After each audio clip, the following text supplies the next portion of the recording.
Yo, what's going on, guys? It's time for another reaction video, and Stephanie is back here to join me again. You might recognize her from Brazilians React. Her and her brother were here recently. She wanted to do a little bit more countries and culture, so today we are checking out Australians giant rock lobsters, hand-caught Tasmanian seafood, and this is coming from the YouTube channel Best Ever Food Review Show. So if you like this video, definitely go check out their YouTube channel as well. You ready to get into this stuff? Let's do it. All right. Hopefully we'll see some good food. Yes. Awesome Australian food adventure. We traveled Western Australia, where we ate exotic sea turtle meat with the Aboriginal community. That tastes like 4 different animals: chicken, pork, fish, frog. In that order. Now, we're headed across this giant continent to the island of Tasmania. This island state has a population of only 500,000, but it boasts some of the most impressive edible wildlife anywhere. On land, possum is a very dense meat, so it does need a nice, long, slow braise. It's like better than pulled pork. How? and in the sea. Nothing better than Lots of exotic food. Yeah, like, did you see them saying like turtle meat? Like, Yeah, how yeah. does it taste like I've never tasted that before. Me either. I don't think it's something I would want to probably Yeah, taste. kind of weird. But and possum too, like Possum. that's like gamey, it would seem. Yeah, let's see.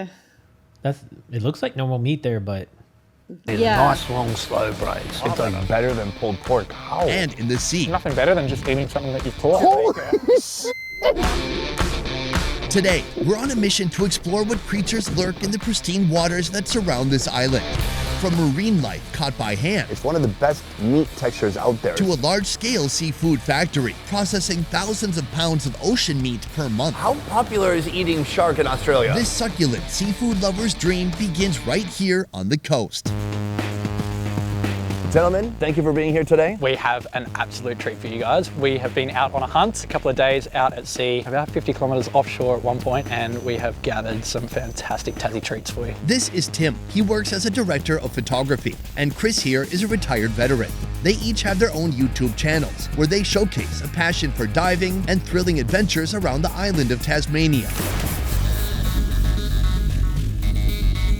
So catching all this stuff, are you using the same method? Pretty much, we were both diving on a compressor, which is a hose running to us underwater so we can take our time down there. Yeah, you've got to use your hands down here. We can't use any utensils, no spears, nothing like that. So it's purely just with your mitts. How many creatures are in both of these eskies right now? We've got 3 unshucked abalone in here and about 4 shucked abalone. We'd have 8 odd crayfish in here. Dare I say it's the biggest crayfish or lobster that you've shown on your show so far. Gentlemen, I think it's time for some show and tell. Let's get into it. Okay. Our first catch is a worldwide luxury product, and the best of its kind can be found in the coastal waters of Tasmania. This is the black lip abalone. These sea critters are masters of disguise, blending in with ordinary rocks. But once you spot one, all it takes is a flick of the knife to pop it off. And what we've got here, Dude, that is a huge ass abalone. Soon, we'll get a taste of this opulent delicacy. Pound for pound, the abalone is one of Okay, do you think that could taste like oysters? What is that exactly? hopefully they'll tell us. I can tell you exactly that I wouldn't eat it, but Yeah, because I know you don't like oysters, okay? But I wonder, like, what, like, is it like a shell, a seashell? Like, did they open it up? Like, what is that? it looks kind of like a suction, Suction or because like, yeah, you know, like sucking onto the rock. So I don't think that that's the same way or that an oyster would be. So like what I'm trying to, like, the meat and the muscle or whatever you want to call it might be different. Wow, I've never seen that before. I've heard of abalonias. I don't know anything about them. I mean, I just seen them on cooking shows and stuff, but Yeah, we'll have to see in a little bit if they eat it raw or if they prepare it somehow. yeah, let's see how it do. one of the best meat textures out there. It's so dense, it's like a goat heart. That's a pretty good catch. yeah, absolutely. All right, let's close it up. Did he just compare it to a goat heart? We'll get a think taste of this opulent delicacy. Pound for pound, the abalone is one of the best meat textures out there. It's so dense, it's like a goat heart. That's a pretty good catch. Yeah, absolutely. All right, let's close it up. Yeah, I'm so excited for this one. Tim? Alrighty, well, this is a full day on the water. I really hope you enjoy the size of these ones, and they are just so beautiful. We love these creatures down here. You've hyped this up quite a bit. Now, we've set our sights on the grand prize, the infamous Tasmanian rock lobster. As Tim and Chris dive deeper, the temperature plummets and sunlight fades. Our target is a hide-and-seek master, using the rugged landscape to stay out of sight. Once spotted, the real challenge is actually catching them. Without hesitation, you must zero in, make your move, and grab it.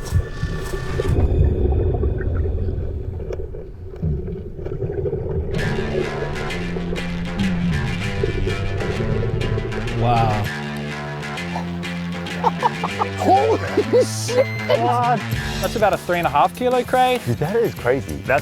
I mean, look at the size of that thing, guys. Like, seriously. Like, look at that. It's like, huge. Do you know how much meat there must be, like, inside of it? Like, I don't think they have that in the U.S., do they? Not the same way, because the ones we have here would have the claws on the front.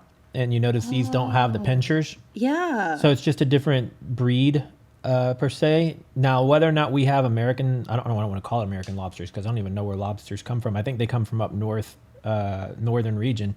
But I don't know. I would imagine they could get that big, because I think lobsters can live like crazy, like 20, 50 years or Really? something like that. Yeah. Interesting. But yeah, like that's huge, man. That's massive. It is. That tail, like That's usually like- you would like crack a just- tail for like one person. That's a tail for probably like 3 or 4 people. I know, just the tail is like huge. Okay, let's see. Easily the biggest crayfish I've ever seen. With a seriously tough shell and the ability to regenerate lost legs, this creature is not just a feast for the eyes, but a delicious conquest for those who dare to pluck it from the salty depths. Wow, gentlemen, you've outdone yourselves. This is fantastic. I cannot wait to see what kind of delicious food this gets made into. Let's do it.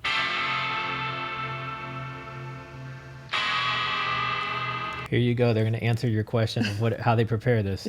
Let's see what It just happens. looks disgusting, but It does look weird, not gonna lie, but I think it's promising. You could have a good taste. it looks like tar.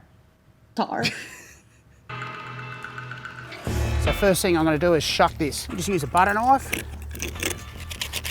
and then put your thumb in there and open it up like that.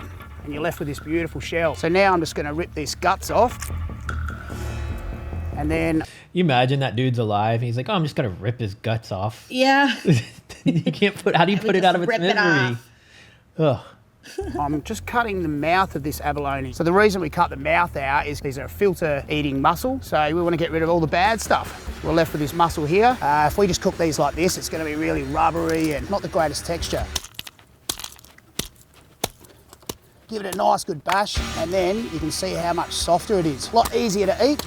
Comes up much better for us. The pragmatically tenderized abalone gets a thorough wash with seawater. Then it's coated with a mixture of breadcrumbs, herbs, salt, and pepper. So I like to keep it easy. Don't worry about your milk and eggs.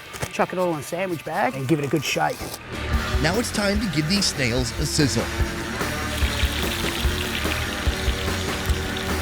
Once fried to a crunch, the abalone meat is cut into bite-sized pieces and served with fresh citrus. That looks so good. And then, like, I'm impressed by the fact that they have, like, the grill there, like, a whole kitchen, like, all of that preparingness Right there on the side. right there on the side. I will say, visually, it looks better now than it did earlier. But it's still questionable. Let's see. Would you try it? That's I my would question. try it, but I can't You're like, oh, guarantee I would like skeptical. it. I'm not real big on seafood in But general. it doesn't really look like oyster. Like, it doesn't like No, it like doesn't. it would taste like oyster, because it looks more like like you said, like a mussel. Yeah, and you know? even there, it almost looks more like a fish consistency, or Yeah, yeah. should I say, it looks almost like chicken. I know it's not going to taste like chicken, but like it looks like chicken breast, maybe. like white meat right here. Yeah. But Wow. I don't know. It seems like it would be like rubbery, chewy. Maybe, yeah, salt- a little like- rubbery. yeah, But different than oyster. Definitely different. yeah. Let's see what they say. Lettuce and Chris's special sauce, consisting of soy sauce, wasabi, and minced garlic. Lots of people struggle cooking abalone, but this way, you just can't go wrong. Cheers.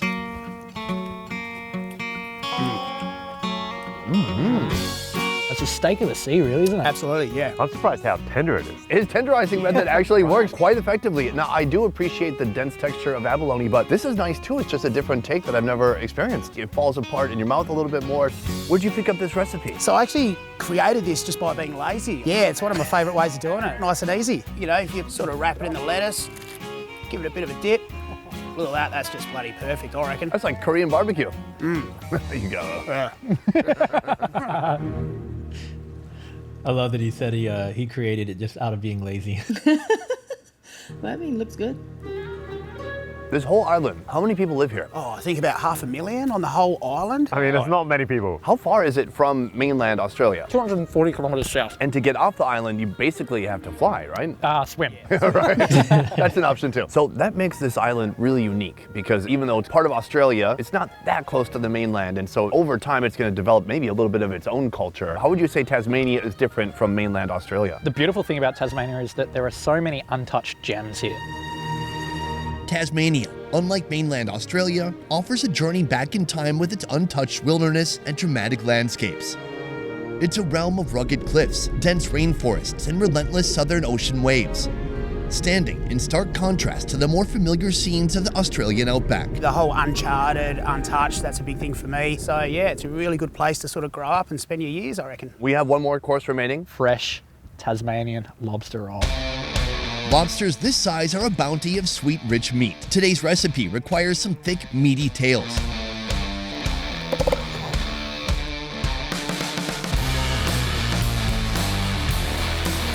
Alrighty, so what we're going to do here is cook these tails for about 10 to 15 minutes. It's such a beautiful white sweet meat and it's unlike anything else from the ocean. Straight on the barbecue.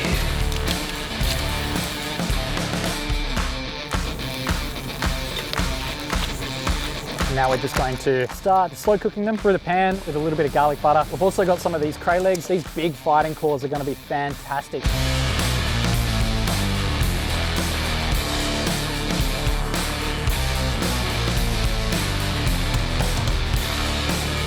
Now for the build.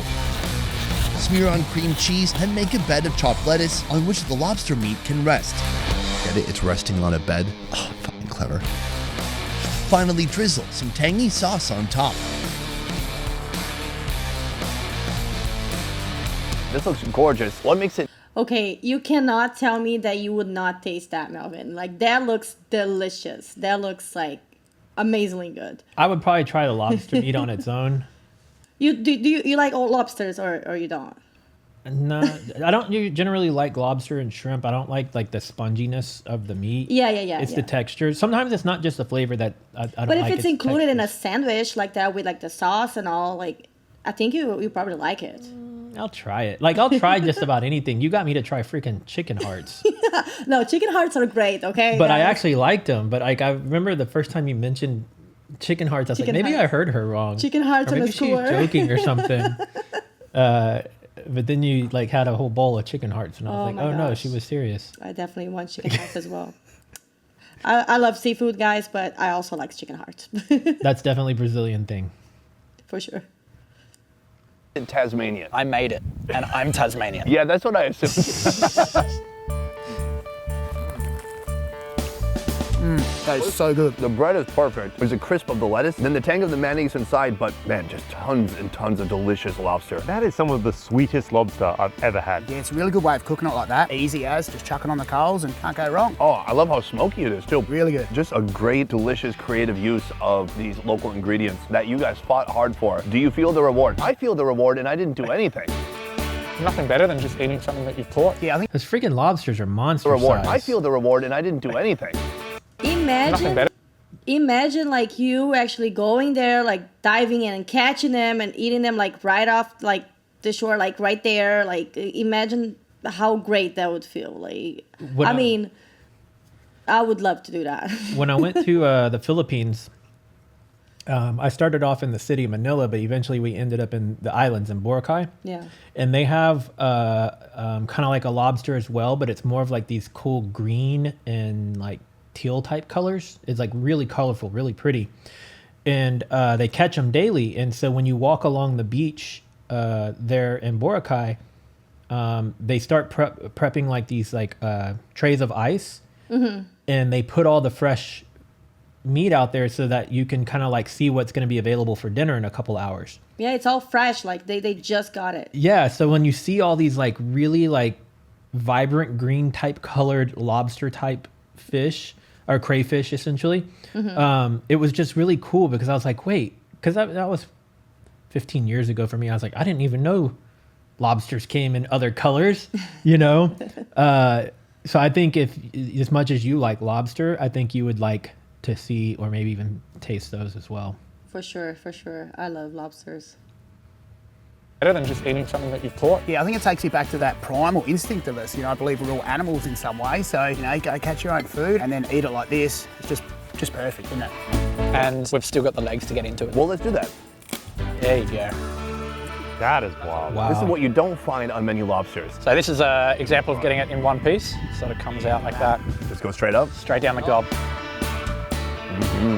Oh my God. So sweet, succulent, delicious, Still juicy. a little bit smoky. I'm so curious, can anybody catch what you're catching here? How does that work? You need a license to be able to fend for yourself with these guys. Tasmania's flourishing seafood scene is attributed not only to its lively ecosystem, but also to the community's conservation efforts. For example, Tim and Chris are only allowed to catch 2 lobsters and 10 abalone in one outing. Back in the day, like my grandfather, he'll tell you stories about him just out the front here when there was abundance more of these creatures. So the numbers have decreased that much. It has decreased, but over the last couple of years, conservation has kicked in and the populations are coming back quite strong. Both of you have channels that are focused on Australian outdoors, on catching seafood, on wildlife. For each of you, what is the goal with your channel and what kind of message do you hope to get to your audience? My channel is called Tascast. I teach people how to catch the fish that I catch and to remind people of conservation on those fish at the same time to make sure that we can fish into the future. My social media channel, Tassie Adventure Man, and I predominantly do a lot of outdoor and underwater adventures. So a big part of my life and my social media is PTSD, anxiety, mental health. So I think it's really important for people to see that if you are having some of these illnesses, then you can still have a good life. Yeah, I'm just an everyday bloke, so do what I do and you'll enjoy it. The best thing as well about everything that we do is it gets you out in nature, and to me, I'm the best possible version of myself when I'm on my boat fishing with a rod in my hand. Gentlemen, thank you so much. This has been incredible. It was good to get a little taste, and we got actually a lot more than just a little taste. And then from here, we're going big. Might have to check out both of Wow. their YouTube channels. Might be some stuff worth reacting to. I know. We're embarking on a 3-hour drive across the island to its capital, Hobart. Here we'll tour a family-owned seafood factory where they do it all, from catching and processing to distributing to restaurants. We're here to indulge in some unexpected local favorites, like shark meat. Oh gosh, that looks lovely. Have you tried shark meat before? I actually have when I was younger. When I'm talking about way younger, probably like 10 to 12 years old. Randall's by my house, for whatever reason, like on the weekends, they would always have this fresh shark meat that was like already pre-battered and then this like really tasty batter. And so my dad would buy it and we would basically just, all you had to do was cook it, you know, it was already ready. And it was actually really good. I really wanted to try shark meat. Like I've been wanting to go to this Chinese market, like and get some. And then I really wanted you to try it with me. Like seriously, let's do a challenge, like shark meat. We should make a video of it. Yes, for sure. So you talking about like out in Bell, like the Yeah. the main Chinese market? Yes, exactly. So we'd have to find a good recipe for it. Yeah, I mean, it's probably, is it like fish maybe? I mean, you could probably cook it the same way as you could fish, but it's just like the way I think I had it was more of almost like a Cajun fish fry type of a way. So you did it, you had but it it was fried? so long ago, I don't really remember, but I think it was. I just remember like the seasoning is really what made it, because I've tried alligator, also fried alligator. Yeah, alligator is good. I like it. When I was real young also, and we were in Miami Beach, I think at Fountain Blue, which was, this is really weird to even say, I think we tried dolphin. Dolphin? Yeah, and What? I don't remember like if it was good or bad or Yeah. whatever, but like this was like, we're talking about like 30 years ago. Yeah, or we more should than 30 definitely years taste ago. it and see. Yeah, shark meat, we'll have to do it. But first, a quick tour.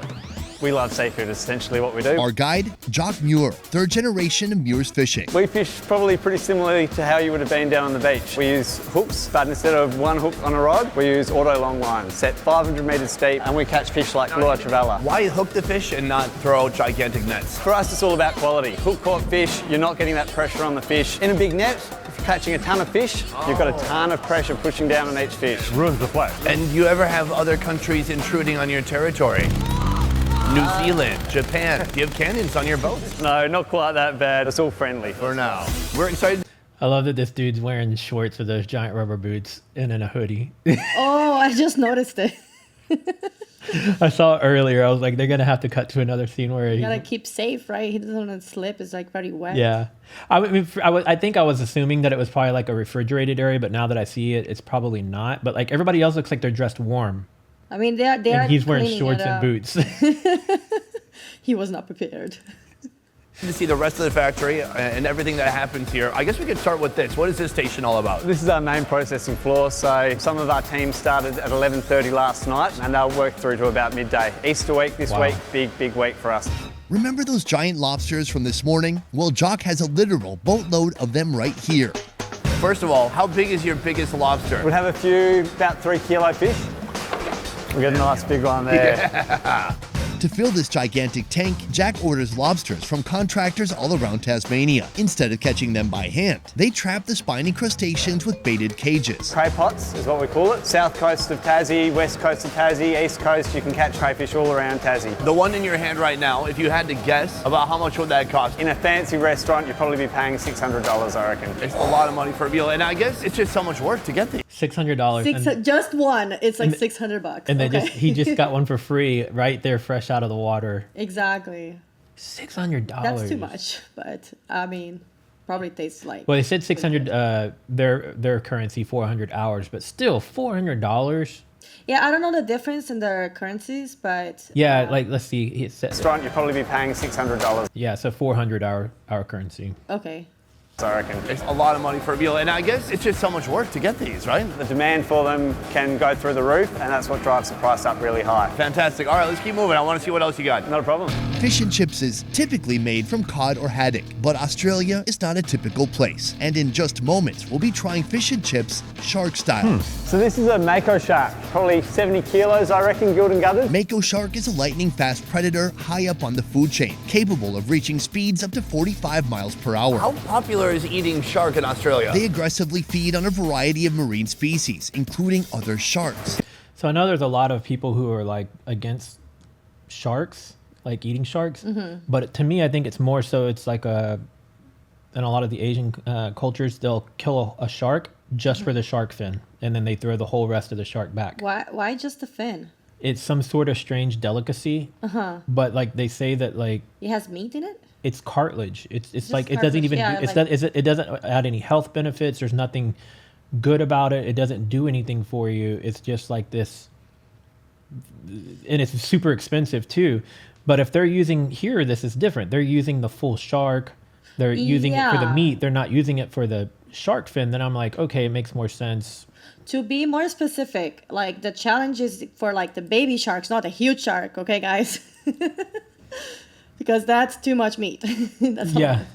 Oh, for us? Yes. Oh, yes. we're not. No. We don't like. We don't even. We could just get shark fillet. Yeah, because they do have like the small ones there. Like 'Cause I don't it's a want, like, whole a one, whole- but it's a small one. It's Well, not I don't like want. That makes me feel big. guilty because then I Right? feel like I'm what? eating a baby. That could feed like so many people. No, but I mean, if you said it's a baby shark, then Yeah, I feel it's like yeah. They said like small ones. but then I feel like I'm eating a baby, so that's just kind of No. is the baby shark song gonna play? Baby shark. Fish and chips, everyone wants flake, and for most Australians, flake means shark. Gummy sharks, school sharks are very popular. Mako sharks up there as well. Any market for this right here? Lots of Asian markets love the fins. We don't do much of it ourselves here in Tassie, but we do send a bit over to the Melbourne markets. Are you targeting to fish these, or is it considered bycatch? This is a bycatch for us, so a lot of our bycatch, non-targeted fish is still really good, usable product like this shark here. Do you understand what they're saying by bycatch? No, I don't. So they aren't actually fishing for sharks, but occasionally they'll get them. And so since they got them, they'll go ahead and utilize it. but they're not specifically going after them. Oh, okay, good. Pretty sure that's what that means by what he was just saying, but yeah. Before we dive fork first into our impending seafood feast, how about a tantalizing teaser? Welcome to The the... oyster rope. Mixed prison. This is the Tasmanian Pacific oyster. These oysters, nurtured in the cool and nutrient-rich southern and eastern coastlines, are a sought-after delicacy worldwide. How many are you shucking a day? 200 to 300 dozen. 300 dozen is 5 million?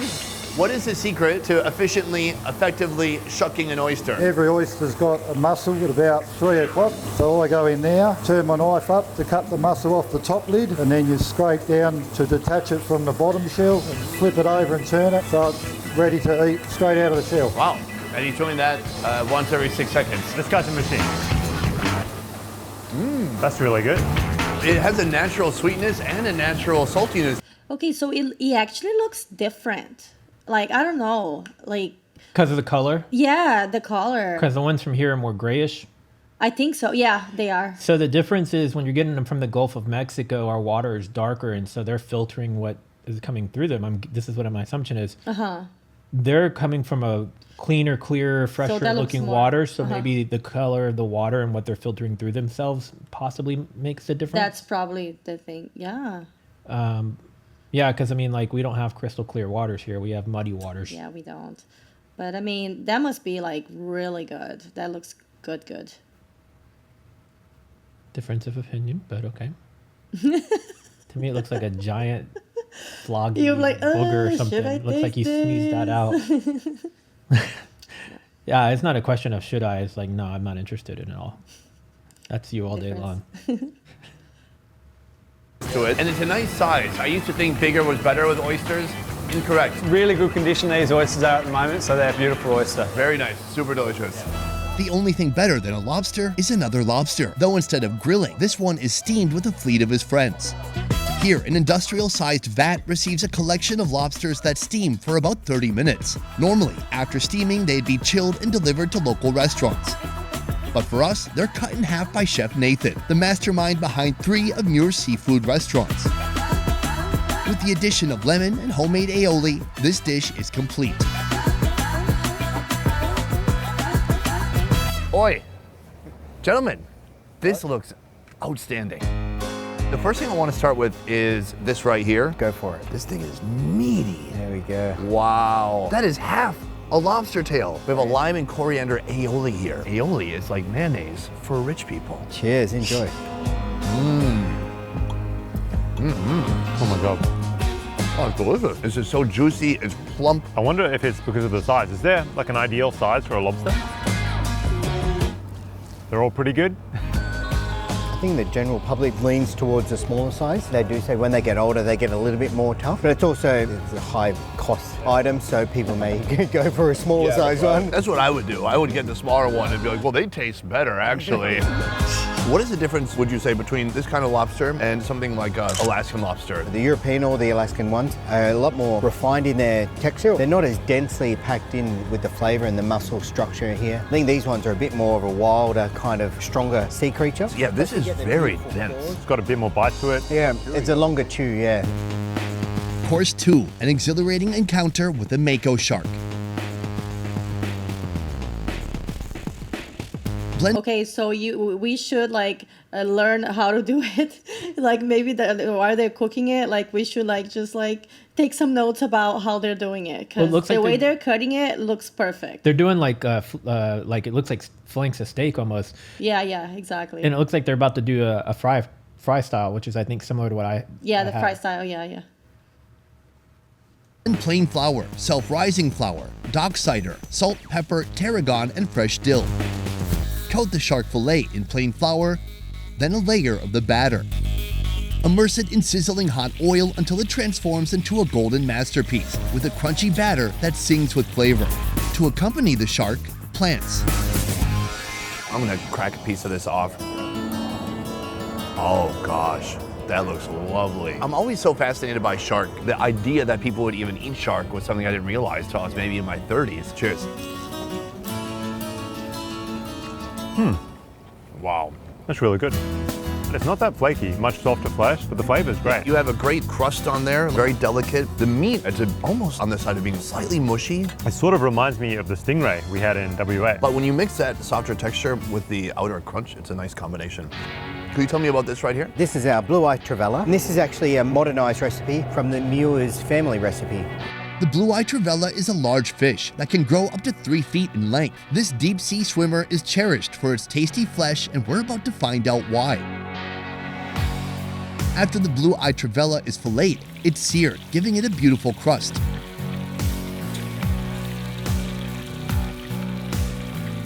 Baste it with tarragon-infused butter, then transfer the fish to a baking tray. More butter, then let it finish in the oven. I was just about to say it looked pink in the middle, but then they said they're going to finish it off in the oven. Yeah. Were you seeing that too? Yes, I was like, they didn't cook it all the way. Yeah. Right More there. butter, then let it finish in the oven. Time to build our plate, starting with some delightful plants. A velvety lemon tarragon sauce, and Tasmanian salmon roe. The fillet also gets a drizzle before tapping in. Finish off with olive oil and a crispy trevella skin cracker. Oh, that's so good. Completely different texture from the shark. It's so meaty. You get these big scallops of a flake. It's got a really sweet flavor. That little bit of citrus and the creamy tarragon goes well with it. Oh yeah, this is excellent. Mix that with the cracker, mix it with some veggies. Wow. It's really a famous table fish for Tasmania right now. It's really versatile. So you can put it in a curry, you can pan fry it or grill it or barbecue, whatever you want to do with it. Oh, it's like the tofu of fish. Here in Tasmania, you guys are super blessed. This is ridiculous, the amount of different kinds of seafood we've tried. What's your favorite kind of ingredient to work with here? I think the blue-eyed trevella is one of the most approachable fish. Also the lobster and abalone and things like that. We have a great variety of seafood down here that you don't get up on the east coast of Australia or far north. We've got a lot of native coastal ingredients. Even on my drive to work, I'm using just some local sea asparagus that are just in the little river system, and I can see that just pick some with the scissors, and they actually go on a couple of the dishes in the restaurant as well. There's food, and there's a whole food trail everywhere you go in Tasmania. It's so abundant with life, with sea creatures. There's just so much here, yet only 500,000 people live here. Do you have any idea why that is? We try to keep it a secret. Boy. People complain about the cold, but I've lived here my whole life, so I don't know any different. But it's beautiful, it's stunning. I wouldn't want to live anywhere else. And I've grown up diving for crays and fishing with Dad, and it's such a good lifestyle. The last thing I want to know is, in spite of everything you do have here for food, are there foods that can't quite quench the palate of the people here? Are there things you have to import from other parts of Australia or other parts of the world, especially when it comes to seafood? Prawns. Our water's too cold for a reliable prawn fishery down here, so that's a big hole we have to fill. And definitely some vegetables. All in all, we focus more on the seasonality and the local produce down here because there's enough to put on menus, there's enough to go around all the supermarkets. Yeah, I gotta say, we just came from Western Australia. It's completely different. The geography, the climate, the weather was brutal, hot, humid, and the same with the types of food you're gonna find is completely different too. So it's been refreshing to see how much diversity there is just in going to these two places in Australia. It's quite amazing. So, gentlemen, beautiful. Thank you very much. You're very welcome. My pleasure. Elevate your style with our brand new clothing collection. Rock out in our threads, feel the thrill of culinary adventures, and celebrate with us in style. Head on over to beffers.shop today. Not claustrophobic work, huh? You've just got to remain calm. As soon as you start panicking, it's game over. That's good motivation to not panic. We're sitting amongst the rocks because it looks kind of cool on camera. Not that practical. Not very comfortable at all. How much of the year is it not good weather? All the year. Oh yeah, it's not good weather. It's pretty good now, man. No, this is the one day. Can we pull up a picture of a blue-eyed trevella? I'm talking to the editor. He's like, who the fuck is pulling up a picture? I was expecting someone with a sign behind to pop up. I'm going to be disappointed if you're not happy with the size of these because they are some of the biggest rock lobster I've seen. I feel like I'm at a Tony Robbins event right now. Let's go! But for lobster. Boom! Guys, that is the end of our first video here in Tasmania. And man, this place is wild and we are just getting started. Stick around for more next week or whenever we publish again. Anyways, I want to say a huge thank you to my man, Andrew. Thank you. That was fun. Lobster. You can find Andrew on his YouTube channel right here. Right now, he has a series in Vietnam featuring the Katu ethnic minority group. It is food focused and has a lot of interesting cultural information. Go now to his YouTube channel to check it out. Otherwise, guys, that is it for this one. Thank you so much for watching. I will see you next time. Peace. How do we get out of here? I know, this is a weird one, huh? We should put a door. Huh. All the outtakes, that's pretty funny. Wow. that was amazing. So was this your first peek into Australian food culture, anything in general? Yeah, actually, my brother was watching them, and then I only got to watch like part of it, and then as soon as I saw like those lobsters, those huge lobsters, and I was like, oh my gosh, this looks so cool. Like I definitely should react to this video, you know. But that was a while back, and then I've had this in my mind, like Australian lobsters, huge lobsters. So I was like, yeah, definitely, yeah, but. I've done quite a few on Australia, but you know the fact that they were in Tasmania was kind of cool because it's like a different subset of the Australian culture, and then obviously it's different foods and stuff too. So when you watch things on Australia, there's a lot of Asian Chinese influence in their food, and then it's more of like typical food, right? So this was a little bit more unique. So yeah, it was cool. I'm glad you suggested this one. Mm-hmm. We didn't know which one we were going to watch. All I know is she was like, hey, let's do some more reaction videos, and I want to do Australia lobsters. And I was like, okay. So we just found one of the first ones we could find, and I hope y'all liked it. yeah, I liked it. It was good, and I've watched a handful of videos from this YouTuber, so I already knew that the content would probably be good. So yeah. Well, if you guys enjoyed this video, do give it a thumbs up. It does help. If you're new here and you want to see more from me and when Stephanie is visiting, subscribe, click the bell so you'll get notified every time I upload a new video. And if there's a country, a culture, or a food, or something that perhaps I should be reacting to, tell me in the comments. Let me know what other regions of the world I should react to, and if you have anything specific about them, I should try to find and do a reaction to. So yeah, and thank you, Stephanie, for coming and doing another video with me. Yeah, for sure. If you want to see more from this series, we are going to film about 5 or 6 of these, and I'll be releasing them over the next couple of days. So yeah, so definitely keep checking back. We've got Japan, I think, is on the list. Japan, India, Brazil, Bali, Brazil. Yep. and Greece, I think. Mm-hmm. Yeah, so that's what we have coming up in the next week or so. So yeah, we'll wrap it here, and we will see you guys in the next video. Later. Bye.